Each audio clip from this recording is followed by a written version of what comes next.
Hey, what's up, everybody? I'm Navid Moazzez, and welcome to another episode of The Lifestyle Architects. Today, I'm very excited to be joined by Felicia Spahr. She's a direct response copywriter, coach, and author of the book Selling for Success. And I really enjoyed this book as well. So, you bring up a lot of interesting topics in there we are going to cover in this interview.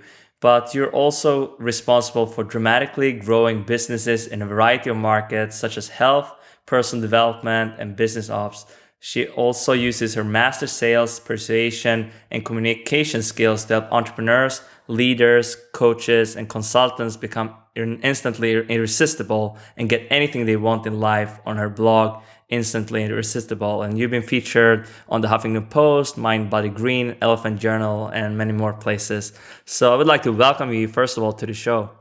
Thank you. How are you today? I'm great. Today's really, really good. And I actually Primoz introduced us way back. You That's kind did. of the backstory of how we got to know each other, like in Yes. like Ramit Sethi's circles, kind of. Yeah. So Everyone knows we're meat here. definitely. So, this is actually episode 38. So, everything we talk about today, we can find over at navid.me/38. But now let's get into the show a bit. Tell us about yourself and kind of how you got into becoming a direct response copywriter. This is an interesting story, and I love telling it. So when I was really young, I had always been a writer, and I had always been involved in like the arts of some kind. I was like a dancer and a violinist and a portrait artist. Like that was what was going on for me. But at one point, like I was really close with my grandparents. I remember they just kept telling me over and over, they're like, "You're going to be a writer. You're going to be a writer." And I was like, "No, I'm not going to be a writer. That's dumb." Like I wanted to be like an actress. Like I loved performance. What I wanted to do. But eventually, I actually decided to take writing really seriously when I went to school, and I started studying screenwriting and short story writing, and I got really into that. And I eventually, formed this dream where I was like, okay, like I'm going to move to LA and go on that path and like be on stage and win an Oscar one day. Like that Mhm. was what I was going for. And I did that path for a long time. I was just like writing constantly every day. I finally moved to LA. I was working at a talent agency and like hustling on the side. If anyone's ever like had this dream or done this before, like that's what I was doing. But I realized at one point that I didn't want it bad enough because I started feeling like really exhausted living in LA, and I just hated like I didn't like a lot of people who like want to be like writers have this very like tragic mindset mentality, like, oh, like we're gonna sit in a room and like be sad and like write stuff. Like I just wasn't like that. Like I liked people and going out. Like I just felt very different. So I ran it like as a little experiment. And one day at my job, I was like, I'm gonna stop writing and see what happens. And I remember I was standing at a bus stop and the word advertising popped into my head. And it was so random, like so weird. No one in my family studied advertising or marketing. I had never studied it, nothing. But the word, I don't know what it was. And I was like, this sounds interesting. And like, I remember going home, telling my boyfriend about it. And he was like, yeah, I was like, you'd be great at that. And I was like, oh, okay. So I just started like networking my ass off. And for like 3 months while I was working, I got on the phone with like every creative director, copywriter, art director, account manager, like in the industry to find out, what was going on. And eventually I got a job at an ad agency in San Francisco. But the funny part is I was originally trying to be a copywriter. And everyone I talked to was like, you have way more experience than all the other copywriters here, but your portfolio is terrible. Like, I didn't know how to make a portfolio. I had no idea. So I eventually did strategy and project management there, and I managed creatives. But after a while there, if you're a writer or you do anything that you really love, like it just starts poking at you after a while, just like gnawing at you. Mhm. And I eventually got back into writing and I wanted to quit my job. I wanted to work for myself. I had no idea what that looked like, but I just did it anyway. I didn't have a plan, nothing. And I struggled for a while. And then I worked with a business coach and she like arbitrarily recommended I be a copywriter. And I was like, yeah, I was like, I know how to do that. Like, it'll be great. And I just started, and that's actually how I started getting into Ramit stuff, because he had all like the freelancing and like earn 1K stuff.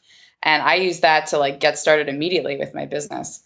And I mean, I've just been growing it from there. And it's been a very interesting journey so far. Yeah, definitely. I mean, we connected. I know that you've been doing really great stuff, but for my audience, you mentioned copywriter and like direct response. So maybe you can give maybe a distinction what it is. How if people Yeah, don't know about this. sure. Well, it's funny because I came from an agency background. So I was under the impression that copywriting was, everything that you see on a billboard and TV commercials, which it is still copywriting, but just a different kind.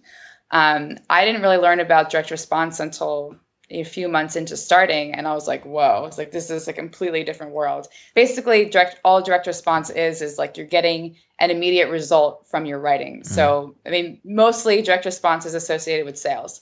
Like when you see like those long form sales letters, like those are designed to sell like on the spot. And that's why direct response is like if you really want to make a good money copywriting, it's a great like little niche to be in, because that's where you make a lot of money, because side to sales. But anything that like gets a response is direct response. Okay, definitely. But it's different. Let's say, a lot of in my audience, they might be writing a blog post. So that's more like more thinking like copywriting, like so they actually read every line, that's copywriting, and then direct response is more sales pages, when you're trying to sell products. Is that what? Sure.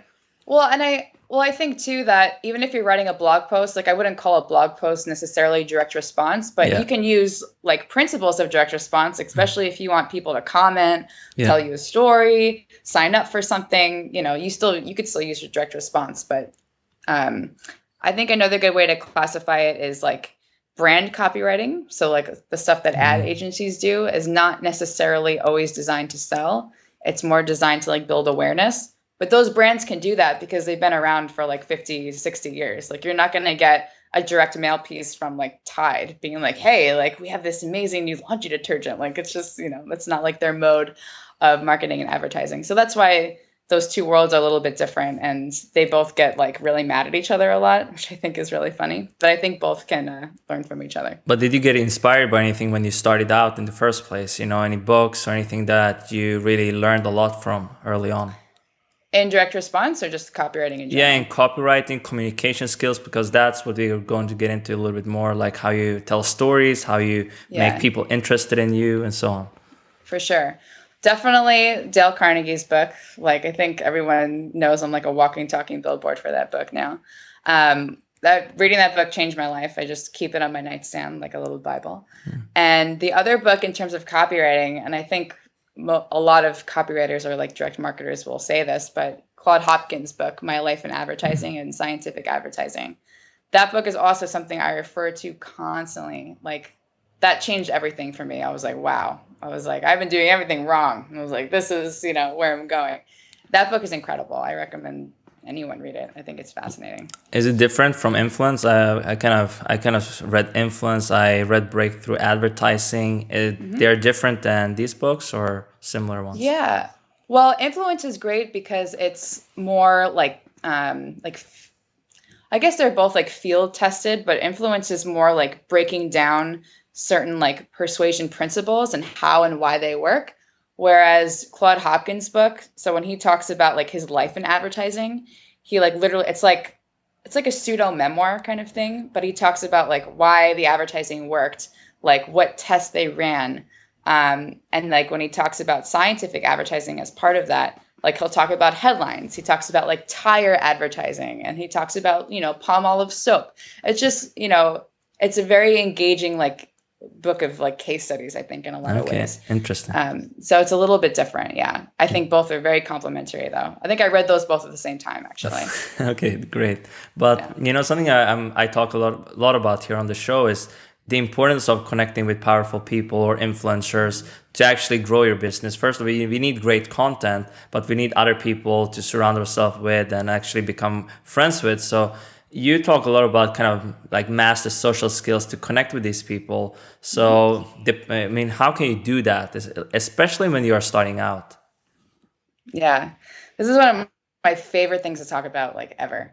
And there are a few things you can do, but I think just in general, if you want to like build your network, like something that I like to do is first of all, like step one is I do a lot of research on the person before I just like go and reach out to them. Like I at least like to find out what they're up to, what they're doing. If we have mutual friends, like that's also a good like thing to look out for. Like I know and there are actually like 3 ways I think are good to connect with people via cold, like pitch or, whatever. The first one is, the we kind of know each other technique. So, and this is more like if you find mutual friends, like, oh, like I saw that you were in this program with so-and-so, like we're good friends. Or like, oh, like I saw you in this picture with so-and-so. How do you guys know each other? Like we're good friends. And that kind of like pre-qualifies you so that the person's like, cool, like if they know so-and-so, then they must be legit. I've done that many, many times, especially with connecting more like out of reach people, because they want to connect with people who they like, and a way for them to see if they'll like you is if you're friends with their friends. So that's something that you can do. Something else that you can do is you can listen to, like if that person has a great blog post, or if you listen to a podcast episode of theirs or a course or whatever it is, and you email them and tell them like, hey, like these are the things I learned from you. Like I just wanted to let you know, like this was incredibly helpful for me. Like here's how I applied it. I've also done that many times, and not because I was like, I want to get something from this person, but I was like, this is amazing. Like I want you to know that. And people are very, very grateful for that, because a lot of people who do it, they just want to, help people and see that they're actually making a difference. So it's like a nice reaffirmation that they're doing the right thing. And I think that one of the last things there, obviously there are infinite ways to do this, but the last thing is sometimes I just find someone who I think is really interesting, and I'll just tell them that, like, I think you're really interesting, and like, here's why, and ask them like what they're excited about, what they're working on right now. That's more of like, it's not as like a clear-cut approach. And I think, you could still do it right. And like, who doesn't want to be told that you think they're interesting? Exactly, yeah. But would you reach out to them by email, or what's the ways you kind of reach out to kind of a powerful person or influencer? Yeah, I mean, definitely email. You could do that. And I've done Facebook message before, maybe because I felt like it made more sense. That's a good thing to do if you have mutual friends with someone, because they could see like right away, like, oh yeah, they're friends with so-and-so, so-and-so, so-and-so. I don't really do anything on like, I don't pay attention to Twitter anymore. And like LinkedIn, maybe I have done a few things on LinkedIn, because I was like, okay, if this person's like super, super busy, sometimes I just try to like get in at like an unexpected angle. Like they're not expecting a LinkedIn message from someone. So sometimes I'll do that, but I think email and Facebook message have worked for me pretty well. Yeah, I mean, it doesn't work. Definitely. I mean, and for me, when I started out, I made a lot of comments on people's blogs, shared their content. Actually, Twitter works well for me, because they are there. Like someone like Gary Vaynerchuk is at least responding to his Twitter messages, throughout the day, or busy people. So I can just shoot them a message there and like ask them, would you be on my show? Sometimes if I don't get a hold of them via email, then I go on Twitter, and then they usually respond and say, sorry, I didn't see your message, send it again, and then we arrange something. So that's kind of my plan B, like Twitter. And Facebook I've used as well, but as you said, if you have mutual friends, it's easier. Exactly. So I've used Twitter too in the past for that, like direct messages and stuff. So that also works. Definitely. Well. So when you actually get a hold of someone, how can you make them really become interested in you and like what you're all about?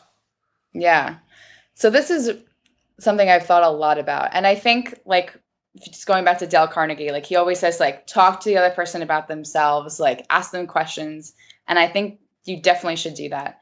The only problem I found with that is like, if you just keep asking questions, like the other person starts to feel like they're being interviewed or something. And it might come off a little bit weird. So something I talk about is kind of like using reciprocity. I don't even think I said that right, but whatever. Everyone can make fun of me for it. But using like I talk, you talk, I talk, you talk in your communication with people. So especially in email, when you start a conversation and you start like getting to know the person a little bit, you kind of like sprinkle in like a few I statements. Like maybe Dale would kill me for saying that, but like just sprinkling in like, oh, like I also love that kind of whiskey, or like I also went to that event and met so and so and I really enjoyed it and this is what I learned. Like just like opening yourself up a little bit so the person feels like, okay, like this is a real connection. Like they're not just trying to like get to know me so they can get something, or like, you want to make it engaging and interesting for someone. Okay. And then when you have this connection with them, but how can you actually maybe get them on for a call? You send them an email. How would you craft this email? Like, how is there a special way to do this so they actually respond? Yeah. Well, there's a few things. Number one, I would just not recommend asking for that right away. But here's a few things that you could do. And this is something I've done that's worked really well. Like you start the conversation, like get it going back and forth. Like then you'll start to see like, okay, like this is awesome. Like we're interested in each other. Like we're connecting. This is cool. And something that I've done before is I might be like, hey, like, are you ever in SF? Or if I know where they live, I'll be like, hey, I'm actually going to be in New York City. Like, why don't we meet up for drinks? Mm-hmm. And, almost always that works. Like the only thing about getting on the phone is like, it can be weird if like, there's not really like a purpose, like, you know what I mean? But something that's worked well in that arena is like, if you get introduced by someone else, it's a lot easier to ask like, hey, like, why don't we get on the phone for 15 minutes and just get to know each other? Like we did. Exactly. That's like a super low pressure, no obligation way to just get to know someone and just establish a connection on the phone. Mm-hmm. But that is really like, it's worked really well again, like when someone else introduces you to, because again, you're pre-qualified. But again, like if you are just having a great conversation and there seems to be like a pull, like, hey, like, let's just get on the phone for like 15, 20 minutes. Like that's something that you can like test out and see if it works. Definitely. So, yeah. Okay, that's great. So basically you have people, you might maybe get them on the phone or you get them on for maybe an interview or something like that. But then it comes to actually getting them to maybe trust you or whatever. Like, how can you do that? You talk a little about kind of the vulnerability to like kind of connect with people in this way. How do you do that? Yeah. So this is really interesting. And I always go back to, I always think about my mom because she's a psychologist. So I feel like a lot of her has rubbed off on me in a lot of ways. And so there's like a few things you could do. One thing is like, this is like kind of obvious, but being a really good listener. But like going deeper on that for a second, like what does it actually look like? So like something my mom does that I love and I've seen her do with other people is like she'll just kind of like tilt her head a little bit. Like I love when like dogs do this. They like kind of, like cock their heads and you're like, oh my God, like they're listening to me. But my mom does that. She'll like just tilt her head a little bit and you're like, it's kind of like a very subtle signal like, okay, like this person has their full attention on me. That's a really good just like subtle body language indicator. And when like deeply listening to someone like gets into doing like a lot of mirroring. So if you were to like say to me like, hey Fel, like, man, like I'm really having like a tough day, like XYZ happened. I'd just be like, oh, like, can you tell me a little bit more about it? Like I just want to like understand what happened more. So instead of someone just jumping in with advice, like you ask questions, you're like, oh, like, okay, like what happened? Like, why do you think that happened? And that's kind of like a blend of being really empathetic with someone. And then when you tie vulnerability into that, like maybe as you're talking, you might be like, yeah, that actually happened to me. And, I don't normally, go broadcasting this to everybody, but, I did this. So it's like you're revealing a really special, sensitive part of yourself to someone. And it's not something that you do with everybody. So when you kind of like root it and be like, like, I feel the same way. Like, honestly, I don't really talk about this that much, but I felt this way too. And like, here's why. So like when you share that like special part of yourself with someone else, they're like, wow, like I feel like they understand me, they get me, I can trust them. Interesting, because I mean, especially when I tend to speak with kind of influencers a lot on the show as well, they like to talk about their struggles as well. Not everything was a race to the riches, if you can say so. I mean they probably I had Chris Brogan on the show. I spoke to him like a few days ago here, and he started in 98. It's hard to see that for someone starting out now today, maybe they're listening to this show. Chris Brogan, he's been in this game for many years, so it's like definitely not a sprint for him; it's a marathon, and Right, exactly. that's what they have to realize. You know, it was ups and downs for him as well. Yeah, So, what I exactly. wanted to ask you here is, for example, you get someone like that on, maybe you're a little bit nervous, you know, how can you actually Hmm. get the conversation going so you don't run out of things to say? So you can, I mean, this is what you said, like on the phone, it can get a little bit weird sometimes, right? Yeah, for sure. So think about it like how a child would, right? Like children, and this is what I love about children and like people who have beginner's mind. Like children don't go into conversations and say things like, "How are you today?" and like, "How's everything going?" Like, "Oh, that's interesting." Children don't do that. What children do is they take like one topic and they like just drill down on it. Like they just why. So like when you translate that into when you're talking with someone like Chris Brogan or someone else who's like maybe a celebrity or someone really powerful, like something that you can do is you just ask questions like why? Like, wow, like how did that happen? Or like what was the biggest challenge that you had like in that moment? What did you do? Like how did you feel? Like when you ask questions like that, it's like you have transcended the surface level of the conversation and you've shown that you're deeply curious and you're interested. And I don't know anyone who is not who like wouldn't respond to that and be like and just go right into it, especially if you've made them feel like they can trust you. And usually, I mean, there are like some really subtle like cues, but someone might like go like this, which means they're like relaxing around you, like they might feel a little bit tense, but they'll be like, and then they'll start talking. You know, obviously when you first got on the phone with someone, you're not going to be like, okay, what was like the most crazy challenge that you had and what did you do? That's something that you build up to. But asking like the why and how questions, just like how children do, like they just drill down on things that they're really interested in, like because they're just so curious and interested in everything that's in front of them. Yeah, and also it comes down to being able to ask really good questions. That's something I recently read Chris Brogan's latest book, you know, the freak shall inherit the earth. And it's interesting because he said you should fall in love with unknowing, you know, especially when you're starting out. You don't know everything. Everyone starts kind of from zero. So how can you like get this knowledge? You know, one way, as we're talking about now, is actually to reach out to more powerful people. Maybe they are a few steps ahead of you, maybe sometimes many steps ahead of you. But how can you actually get their attention to, and by asking really good questions? Oh, like asking how do you Yeah, ask really basically, good for questions? example, Yeah. like a specific question. So, I mean, there's bad questions to ask and there's good questions to Yeah. ask. Yeah. That's actually a really good question. I think, well, I mean, the first rule there is trying to avoid like the open-ended questions, like things that you know will lead to like yes or no. Something that you can ask is like, and I love asking people this question, but just like, for example, a few weeks ago, I was invited over to someone's place just so we were having like a little like meet and greet kind of tea or whatever. And I was just thinking, and I always do this. Like I always like to just prepare like a few questions in my head so that I can just kind of go in and do it. And like she has a really interesting career. So immediately I was like, well, why is she interested in that stuff?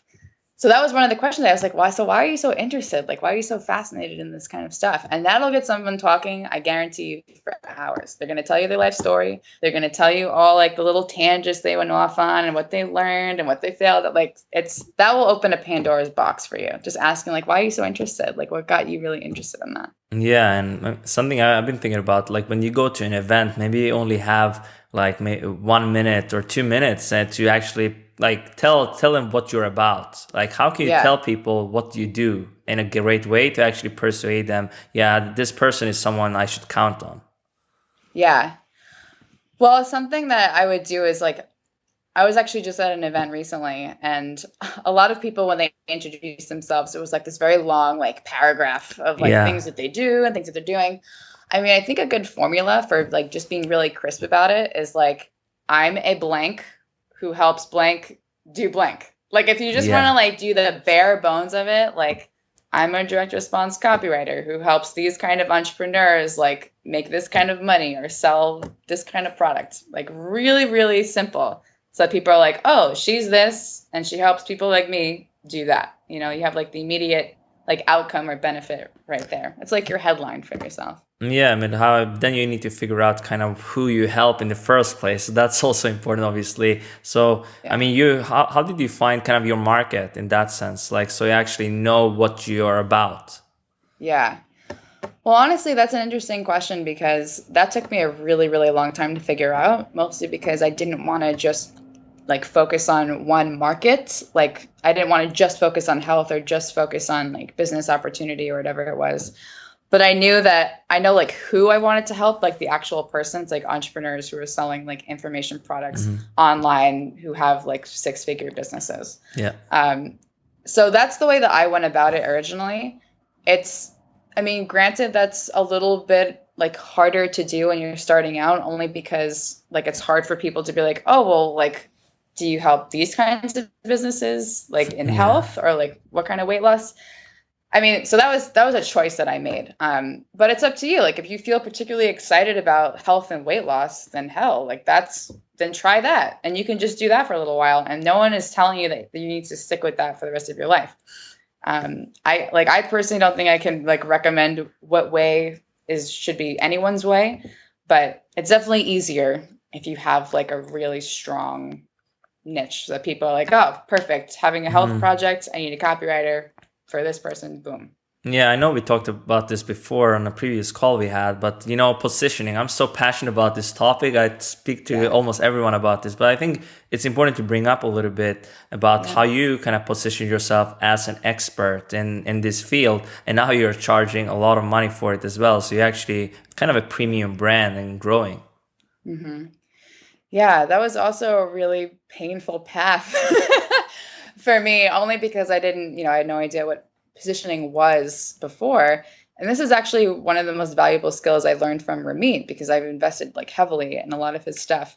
But a lot of the positioning for me has come down to like really explaining to people like what my process is and like what like along the way of that process are each of the little like tangible results that they're going to get, Mm. and also instead of just positioning it as like a deliverable, like when I first started out like as a copywriter, it's like, oh, you're going to get this page, that page. And like that's a great way to get started because it's really easy for people to get. But as you move higher and higher up, like people just don't value that as much. So you always want to like weave into that, like, you have me for this amount of time and I'm going to provide X amount of consulting and I'm going to do this and do that for you that has to do with like the sales page. And that was something that I learned because I learned that copywriting, like being successful with copywriting, isn't just about the writing part. Like a lot of it is about your marketing strategy, what kind of product that you have, like what's worked really well before, what hasn't, if you have like a hungry market. So those are all things that I learned how to help people on so that they got even better results from the work I did. So that's a completely different way of positioning yourself, in particular as a copywriter, Mm. which But lets you like charge more for what definitely. you But do. would you say maybe to online entrepreneurs, maybe they are in the blogging space, or podcaster, how can they position themselves? I know it's a little bit different, but I think it's still Yeah. positioning as a principle is still the same. You need to be seen as the go-to person in your field, and then Yeah. eventually, as you go, you can charge more higher prices and position yourself premiumly. Yeah. Well, I think if I'm just talking to online entrepreneurs right now, I think the biggest thing that you should be doing is like really, so like not only should you know your target market, but you should like dig deeply in terms Mm. of research. Like this is something that I'm doing right now. Like I can have a million ideas about something, but no way am I like, defining what my positioning is until I've like spoken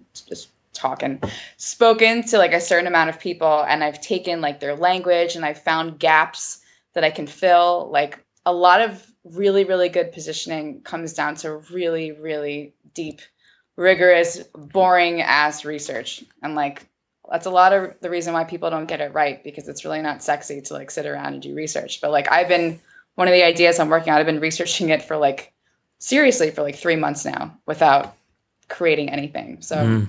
That's Yeah. kind of like what it takes. I mean, that's interesting as well because, we can get in, we have this fear of not being seen as an expert, but also, like you said, if you do all this research, it can take a very long time. So if someone like sitting around and they are starting out, isn't it better sometimes to just get started and then like position ourselves as we go? For example, in my case, when I started, I did interviews. I reached out to other people and I learned from them. It's kind of was actually from selfish reasons. I did that in the first place, and I learned from Yeah. them. I tried also to provide value. So branding by Hmm. association, branding by being surrounded by awesome people, essentially.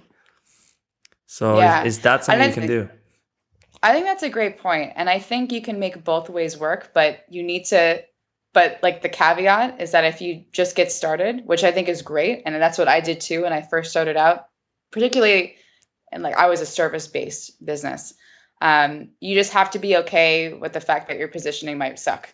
Yeah. Like that's the consequence of it. And if you're okay with that, cool. You might not make as much money in the beginning, which is exactly what happened with me, but that's part of the learning curve. And I learned over time how to like really nail it down. So that's a choice that you have to make and just be okay with the consequences Yeah, I of want it. to know a little bit more about how you actually got your first clients and how you actually close deals. I know you're really good at that. And kind of that also comes down to communication skills, obviously, persuasion. So can you tell us a bit about this? Yeah. So like I said before, when I first got started, I used Ramit's free material to help me out with that. And like the biggest insight I had, I was like, oh, I need to be like directly reaching out to people. Like no one knows who I am. Like I was seriously like way bottom of the barrel, like just no connections, no experience, like absolutely nothing. So what I did was I directly pitched people. I spent probably like 2 days just hardcore looking for people online, like finding things I could do to improve their copy on their websites at the time.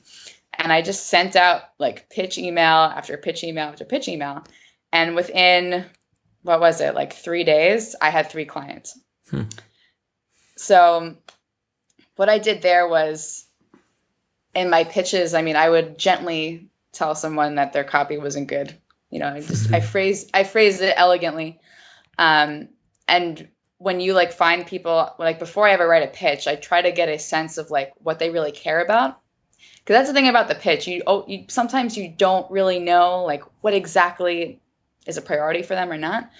But I made educated guesses about it. So I was like, hey, like let's get on the phone. Let me help you do this.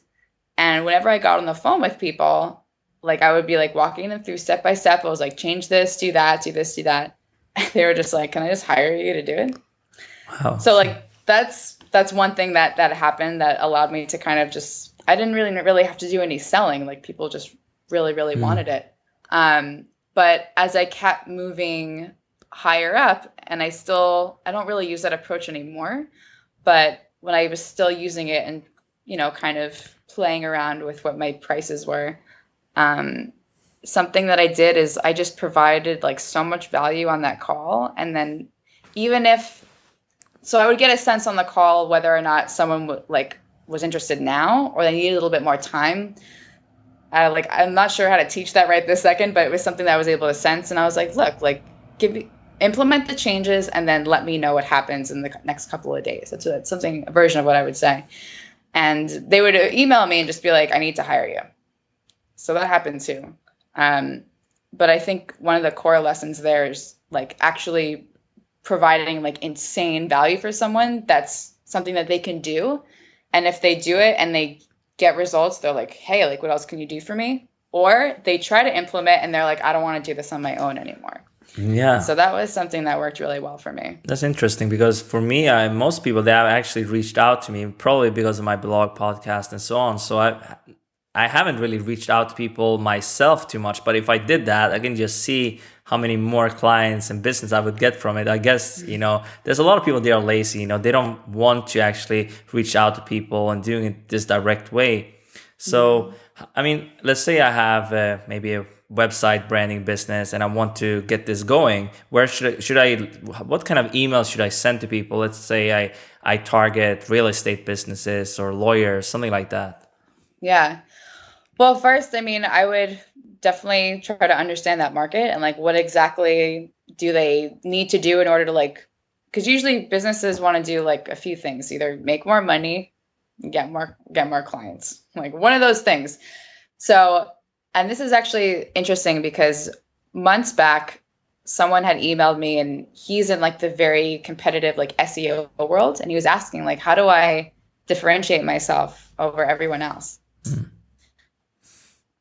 And I was like, look, like research the people that you want to reach out to, figure out what their problems are. I'm sure you can see them, email them, tell them how you can solve them, and get on the phone, like whatever it is that you can like just help them immediately in some small way. It doesn't have to be like a huge, big project, nothing like that, but just something small, immediate, and that can give them results. And I remember a few months later, he emailed me and he was like, I, get to pick the kind of clients I work with now. Like I charge more than my competition. Like in reality, it's like a simple concept. It just takes a little bit of time to like figure out like what exactly does that market need and how can you fit yourself into that. So for someone who is doing website stuff, like you might offer like an analysis of their webpage and all the little things they could do to improve it. That's something that you could do too. Just be like, hey, you can easily hand this off to your team. This is something that you could do. We could talk about it on the phone if you want.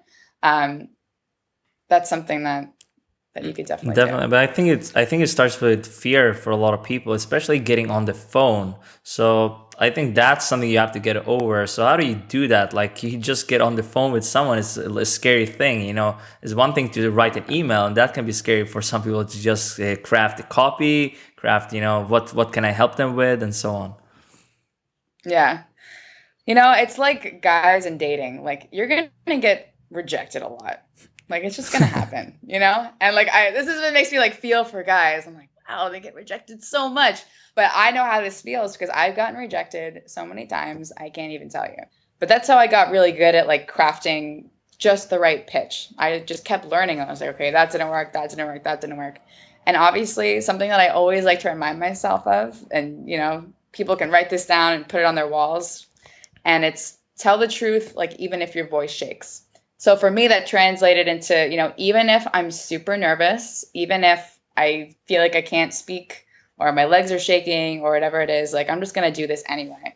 Mm-hmm. That's really, really hard to do, but you just have to do it. You just have to do it. You're going to get rejected, but after like the 10th rejection, you're like, reject me.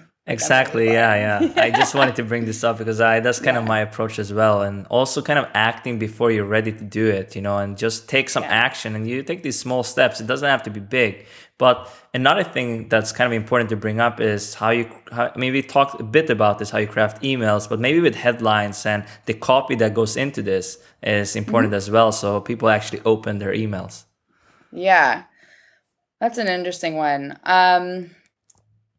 I've done this like a few different ways before, but something that works is just being really clear and crisp about it in the subject line. Because if you think about it this way, it's like, number one, these people don't know who you are. So if you were to try to be like really clever about it, which you could, but if you were to try to be really clever about it, they're just going to be like, maybe it's interesting, but why would they trust you kind of thing? That's just something I think about. And then you also have to think about how often they might be getting pitched. So your subject line needs to benefit them in some way. That's something that like has to have like the curiosity, like benefit kind of thing going on there. Like something that I've done before is I've had like in a subject line, like I'd love to help you double your sales. And that was because I was like, these people probably really care about making money. And that was a hypothesis that I had, and I tested it, and that was like a 70% response rate. So I was like, okay, I was right on the money with that. But that's something that like, again, like I've kind of made an educated guess about by like understanding like, okay, like this is what they're selling. This is how much you're selling it for. What might they be like? How are they growing right now? Just kind of figuring those things out before you write an email. I'm not saying it's going to be perfect every single time, but you learn very quickly along the way by like who responds and how they respond to you. Yeah, I mean, again, very interesting because I reached out to many successful people, especially for this podcast, And I don't really use very interesting subject line, usually like podcast interview. But sometimes if I were to reach out to maybe someone like Ramit, I would probably, because I did research, I see he's not on many podcasts. So I would probably give him some additional value. Let's say, and not just feature him on my site, but maybe also writing a guest post and feature him somewhere else on a bigger site as well. Maybe doing a case study on him. That I think will work. A lot of people, they don't think outside the box like this. What can you do with a podcast interview? Like we are creating a piece of content right here. For example, if I wanted to take this to the next level, I could probably take your tips on communication and feature it on somewhere else on LinkedIn or something like that. Just take it outside of your site and put it elsewhere, and you have a lot of content. You're giving value to the person you're interviewing and maybe the other person on that site. So it's like a three-way value. So Right. and Exactly. that I think that works extremely. I got this tip from Michael Alexis. I want to give him some credit for this as well. Love But it. Thanks, Michael. yeah, definitely. So storytelling. I think we should get into this a little bit as well. Like especially like for me on my site, I know it's important to lead them in stories, but I want to hear your take on this, how you use this to kind of sell your services and also what you shouldn't do, of course. Yeah. So in terms of selling, something that I do a lot with storytelling, and this is good if you're on the phone with somebody or even if you're just getting to know someone over email. But I call it like, weaving a story into your sales pitch. And it could go something like this. Like if, we were talking about working together and I was like, it's actually funny that you mentioned that. I know someone who's just like you, who also has a podcast, and we did X, Y, and Z together. He felt this way too. And here's what happened. Like I would just, go right for the jugular with that. And that's an elegant way of like, social proof and having like a case study, but telling it in such a way like, that's actually so funny because this other client of mine felt exactly the way you do about approaching people. Like he just was super shy. He wasn't confident. And then we did this thing together and he could go up to anyone in the room and start a conversation. That's something that gets people's ears light up and they're like, oh, there's someone just like me, huh? Like, okay, I'm interested. I'm curious. That's something that you could definitely do with selling. And what was the other part of that question? Basically like what you shouldn't do. I mean, what's some mistakes people make when it comes to storytelling as well? Yeah. This one, it's usually people like rambling on for way too long. I right now, I don't know how to fix that problem with some people, but it's usually because they have not understood what the main message of their story is. So usually rambling is a symptom of not knowing where your story is going. So if you're playing around with stories to tell, like before you tell them, like I have a document like filled with possible stories to tell, but they're all connected with like, okay, what's the main message like in here? Like, what do I really want to teach people? And when you know that, you'll know what information needs to be in the story and what could be left out of it. Like when people start talking about mundane details, like, and then I went to the fridge and I got a Coke and then I got this phone call. It's like, I don't care that you went to the fridge, you got a Coke. Like, I don't care. So like leaving out those like really like just not interesting mundane parts of your story that has nothing to do with what you actually want to tell people. Yeah, but that might be easy, like for you, you're a writer, but when you are writing this blog post or this copy for your product or whatever, like, I mean, it's hard to outsource copy. You should actually be able to do it yourself. So maybe you should get into some tips on actually how you can write this compelling copy and like storytelling, which is essentially is, and for my audience here. Yeah. Okay. Well, I'm going to say this assuming that whoever's listening has a solid market. They know who they are very well and they have a good product or service. I'm assuming all of that stuff. When it comes to writing really compelling copy, I'll say two things. And the first one is that great copywriters steal. Like I am a thief. So what that means is that I take all of like the research that I have, testimonials, anything that I've collected, and I steal language from what people say. So when you see really great headlines, might not be from, the copywriter's brain. Like it might just be from something that someone said. Because, as much as I try to get into someone's head and like calm them, like they still know themselves a little bit better than I know them sometimes. So I steal that language. and stealing that language and like keeping it really like simple, clear, and concise is like, even if you're not a master copywriter, like just getting that part of it right, like that will immediately draw people in. Because when you say their language, they're like, oh my God, like I've thought that, like that's me. And the second thing is, and this is something I actually teach my coaching clients, because I also work with copywriters who like do this for a living, is you need to get really, really, really good at hearing people aren't saying. Because there are things that people will never publicly admit to you unless you're like their therapist. You know what I mean? So like, for example, if you are a health coach and you work with women, like, you know, focusing on their body and like weight loss and stuff like that, like something that women will not admit publicly is, oh, like, I want to be beautiful. Like just actually saying that out loud and being like, I want to be beautiful. Like I want to be hot. Like I want people to look at me and admire me. They think all those things, but they won't. Saying that is considered like vain. It's kind of taboo. It's kind of weird. So like understanding like what are some of people's like core desires, like universal emotions that they'll never publicly admit. Like people don't really say like, I want you to praise me. People want that, but it's like really weird for someone to be like, I want your praise right now. You know? So like, and I do this in terms of like psychoanalyzing a lot of the research that I do. And I'm always like digging deep. Like, well, why would someone say that? Why would someone say that? And why would they say that? And trying to understand, like, what is it because of? Is it because they want to be attractive? Is it because they want to be loved, praised, acknowledged? They want to make more money or whatever it is. So I always try to like bring it back to those core things that people won't, you know, admit to anybody else. And when it comes to actually telling your own story, I mean, that's important as well. You know, one of the most visited pages on, I mean, if we could talk about a website, it's the About page. So how can you actually tell your own story in a very compelling way? Yeah. Well, I think a big part of that is like first understanding, like like it's kind of pointless to tell like your whole life story from the time that you were 3 years old up until now. Yeah. But understanding, like if you look at my Instantly Irresistible site right now, like it's all about how I used social skills in my life to like get things that I wanted. Like it's how I met my boyfriend, who I'd been with for 8.5 years. Like we met on a cruise, and that was because I went up to him and I went up to a group of people. You know, I went to just like a random group of strangers, and I was just like, hey, you know, I just started talking to them.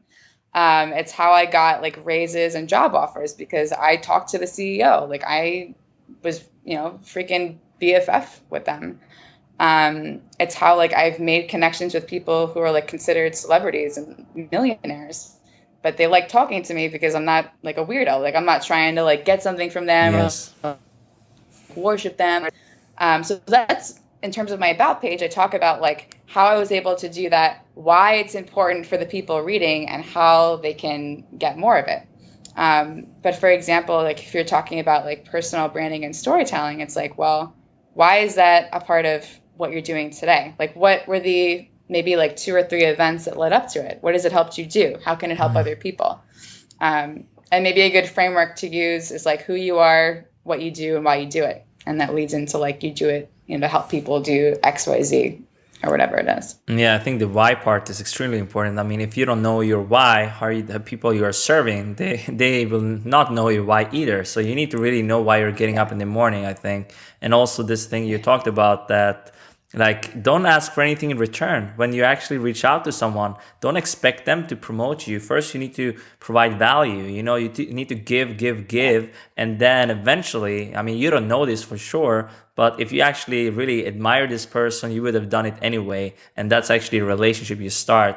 Maybe you can review their book on Amazon, do video, something like that. So these small things, you know, can lead up to something bigger, I think, as well. Right. Exactly. So anything else here in terms of storytelling we missed? I think it's also important when it comes to kind of, I mean, crafting this in blog posts, as we talked about, you know, in terms of leading in, how do you start and how do you like make every sentence like tied together in a post? This is actually hard for me to break down because I do it so intuitively now. But I think the first thing to ask yourself is like, what, and again, this relates back to your like about page, but like what is the main thing that you want people to learn? Or like what do you want to teach them? What do you want them to take away? So acting with a singular focus on that. And I think this will be better served example because I don't do well with just like talking in generalities. Yeah. So for example, a while ago, I remember I really wanted to like drill home the idea that in order to get like what you want, a lot of it has to do with like really boring stuff that you have to do constantly. And I use the story of how like back when I was in high school, so a long time ago now, I just really wanted to do my SATs, and I was really, really good in English, but I wasn't like, I was really good at like higher level math, but for whatever reason, like algebra and like all that other tricky stuff on the SAT, just I always had trouble with. So I remember like every single day I would stay after school with my math teacher, and he didn't like really do that, but I was like, I need you to stay with me like every day and do this with me. That was when I was like retaking my tests at the time, and I ended up doing like really, really well in the test. And I just like at that point I was like, yeah, so, like that's how I was able to like get something that I wanted. Like the process wasn't necessarily like super fun, exciting, but that's like, and I translate a lot of those lessons into like other things I did in my life. Like I really wanted to take a Greek class for like no good reason. I knew nothing about Greek, like just nothing. But I like got on my shit. I was like way behind everybody else, but like every day I was like, you know, writing everything down, like practicing reading it. Now I can read Greek, so that's cool. Very cool, yeah. But that's like an example of like the main message I wanted to convey. Like if you want certain things, like you need to like put in a lot like of consistent effort. Yeah, but the reason, I want to bring up, because the reason I asked this is because a lot of people, they create content with no purpose, you know. When we actually create content for our website, we want it to convert as well. Like, I mean, obviously it depends on if it's a sales page or if it's a blog post. Probably for a blog post, your main goal is to get more subscribers. So that's kind of where it leads into. You need to really think about why are you doing this and kind of write for the people. What action do you want them to take when they finish the post? So how do you think about these things with call to actions and kind of like trigger people's, you know, emotions, psychology, all these things? Yeah. So I'll just go with the example. If you're writing a blog post and you want people to sign up for your list, you know, obviously, I'm assuming, so now we have like the core message of what you want to convey. Like maybe you have a story to talk about that. And in the post, I think generally there should be something like actionable for someone to do. So it's like, you know, maybe it's like 3 steps or like some sort of framework or whatever it is, something that they can do like today if they really, really wanted to. And then from there, so that's the moment where you're like being entertaining and you're also educating people. And then you kind of transition to this moment where it's like, hey, like if you do this, or if you want to learn more, sign up for my list. It's kind of like a very similar concept to like, you know, once you add value or once you give to someone else, they want to give it back. Or like, just like, that's one of the principles in influence, like I take, you give, blah, blah, blah. Like people are naturally inclined to like do something. It's like, oh, this person provided all this stuff for me. Like, yeah, like I want to learn more. So I'm going to go and sign up or leave a comment or whatever it is. So that's a very simple and I think easy way to think about it. Yeah, definitely. And, you know, we've talked about, a lot about kind of communication and relationships in this call here. But, you know, for you, I mean, you've developed many, like the right relationships from the very beginning. So would you say that, you know, they are also helping you maybe sell your services without, you don't have to do any advertising. And also for the people you help, you know, they can save a lot of money by kind of hiring a copywriter or actually being really good at themselves. You kind of cut out a little bit, but you were saying like the connections that I have, what did they do? Sorry, yeah, basically like, so they help you sell the services for you and you never have to spend money on advertising and all this stuff, you know, since you have, you know, they're referring you clients and so on. Right. Oh, like how did I get people to do that? Yeah, exactly. Yeah. Oh, okay. That is definitely more of a long-term strategy, I think. So if you're in a position where like you have clients and you're not trying to get something right now. Like a long-term strategy that I invested in was I wanted to build relationships over like a really long period of time. So that included like meeting up in person, like talking on the phone, like just trying to find things I could help them with, or just being like, hey, like what's going on? What are you up to? Like, can I have a great network of people. Like, are you looking for like a designer right now or a VA or whoever? Like, I'll introduce you. I'll do this. I'll do that. And like building that, like I've built some of those relationships over like 6 to 8 months before I ever ask for anything. But at that point, it's like, hey, if I'm at a point where I have some wiggle room in my schedule and I could take on a few more clients or whatever it is, then I feel totally at ease and comfortable being like, hey, like, do you happen to know anyone in this particular space? Like, I'm looking for a few people to work with there. I'd love your, recommendation. And then those people are like, yeah, like you're my friend. Of course I'm going to do that for you. That's definitely a long-term strategy. Like sometimes it works out well if you just instantly connect with someone. They're like, yeah, I actually know a bunch of people who could use your help. Like that happens too. I don't bank on that, but that does happen. Okay, yeah, definitely. But this show is not only about kind of business and all this, it's also about kind of designing your life and getting this lifestyle, living the dream. And I want to hear a little bit about you, what you've experienced since you actually took the leap and became a full-time, direct response copywriter. Now you also have a course, you are helping other people and, making a lot more money. So can you tell us a little about this before we end here? Like what my lifestyle is like right Yeah, now. like how all this has affected you and how why you are doing what you are doing essentially. Yeah. Yeah. Well, what's interesting is like I never got into doing this stuff for the lifestyle. Like I think I wrote a post maybe like 6 months ago where I was like, I don't want to live on a beach in Thailand. Like I'm not interested in doing that. And I'm just not. Like I'm very driven by like this insane urge to just be like fully like self-expressed with like whatever it is that I'm doing. And that urge like kind of drives me away from just like hanging out on the beach or whatever, because I get that like weird feeling that I'm like rusting out instead of wearing out. Like I want to be like worn out when I'm 80, like I want to be really tired. But in terms of my lifestyle, I mean, something that is incredible for me is like I love working in my pajamas sometimes. I think that's great. Like I wished for that like so many times when I was at work before. I mean, in general, I'm still pretty disciplined in terms of like what time I get up in the morning and time management and stuff like that. But I particularly love the fact that I can go home to New York for a couple of weeks and I can still work and I can spend time with my family. I mean, I think the biggest thing in terms of that, like about a month ago, actually exactly 1 month ago, I was being flown out to New York for something. And of course, that's something I'm able to do. I'm like, yeah, like, I can work from wherever. And my grandfather ended up passing away.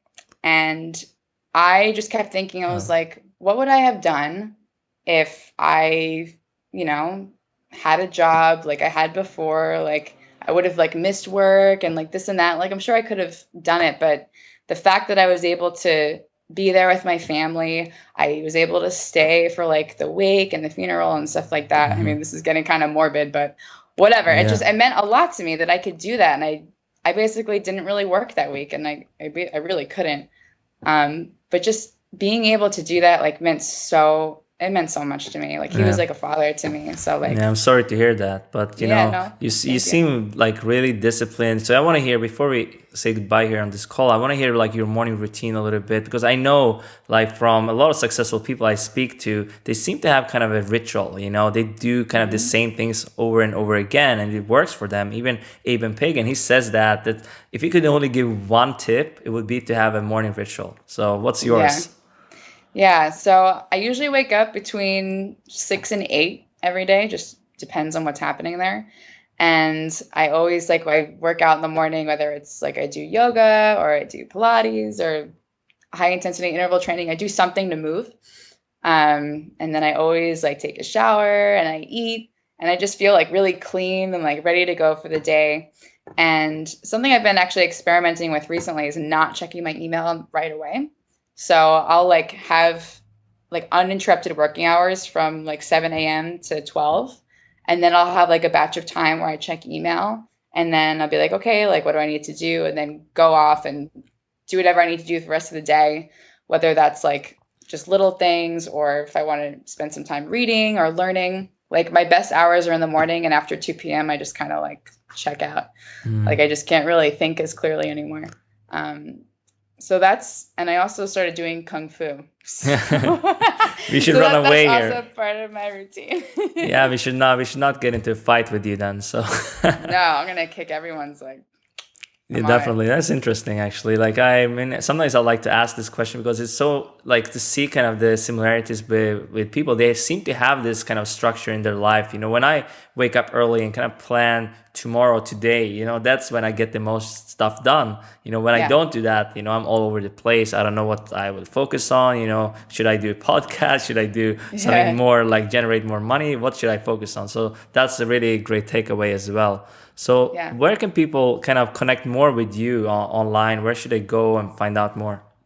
Yeah. Well, I would actually send people to my blog at instantlyirresistible.net. Come and hang out, read the posts. My email's on there too. So if anyone has any questions about anything, more than happy to answer emails from your readers. And that's where you can find me. Definitely. And you can find everything we talked about today over at navid.me/38. So kind of any final words or kind of a challenge to my readers here or my audience listening into this? Yes. The challenge I have for your readers is to identify 3 people that you want to not only just reach out to, but someone that you might be like, you know, I actually want to build a long-term relationship with them. And I want you to identify those people, research them, and then write an email to them and send it. Yeah, and within definitely. The next week, next 7 days. Yeah, and share the results in the comments section over at navid.me/38. And Felicia will also come in there, like see what you're doing, and it'll be interesting to see. So thanks so much, Felicia, for coming on my show. Thank you for having me.